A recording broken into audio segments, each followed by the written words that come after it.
Europe 1, bonjour. Raphaël Duchemin. On allume la télé, Eva ? Oui. Allez, lancement difficile ce soir. Oui. Sujet difficile ce soir dans Envoyé spécial.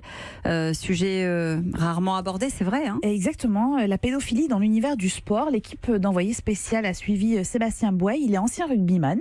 Il a créé une association qui s'appelle Colosse au pied d'argile et il parcourt la France pour mener des opérations de prévention dans les clubs sportifs. Alors on va le retrouver au centre de formation de l'OM devant des enfants qui sont âgés de 13 à 17 ans et son intervention, elle débute toujours de la même façon. Alors, moi j'ai été violé de l'âge de 12 à 16 ans en milieu familial. Je jouais dans une banda. Donc dans le sud-ouest, il y a beaucoup de bandas de la musique. C'était donc le mari de ma cousine.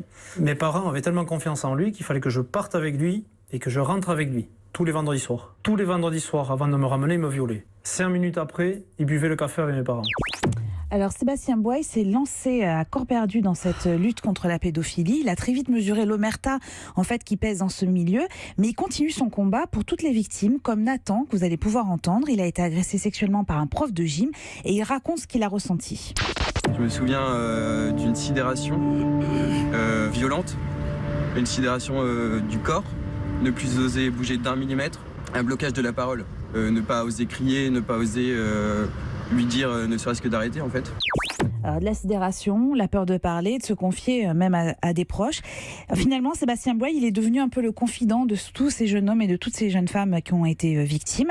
Une seule étude a été menée sur ce sujet. Elle a permis de montrer que 11,2% des athlètes de haut niveau disent avoir subi des violences sexuelles dans le cadre sportif. Mais alors pourquoi aucun athlète de haut niveau n'a parlé à ce jour ? Réponse de l'ancien rugbyman. Il y a peut-être la pression de leur fédération, parce que c'est quelque chose qui leur a amené du bonheur, et des médailles, et de l'argent.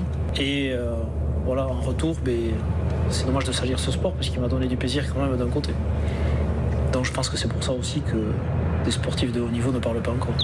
C'est terrifiant. C'est terrifiant. Alors, avec l'aide de psychologues, il a élaboré un guide pour les adultes et pour les enfants, en plus de ces conférences qu'il mène auprès des fédérations. C'est un code de bonne conduite à respecter, avec l'espoir évidemment que ces faits d'une telle gravité ne disparaissent à jamais.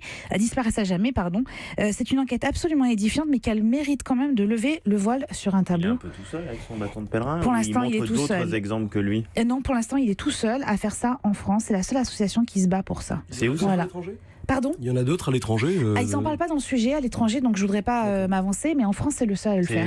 C'est Envoyé spécial, c'est ça ? C'est Envoyé spécial sur France 2 à 20h55. Et le chiffre est édifiant, Eva. Oui, 11,2% des athlètes de haut niveau qui disent avoir été Et victimes. encore, quand on connaît l'omerta, si ça se trouve, ce chiffre est totalement C'est sous-estimé. exactement ce qu'il dit. Et là, c'est Et sport on de haut parle niveau. que des athlètes de haut niveau. Quel est le pourcentage Et d'un on sport avait amateur fait une enquête comme ça sur Europe il n'y a pas longtemps sur les problèmes dans le sport. C'est à voir impérativement ce soir, donc Exactement. sur France 2.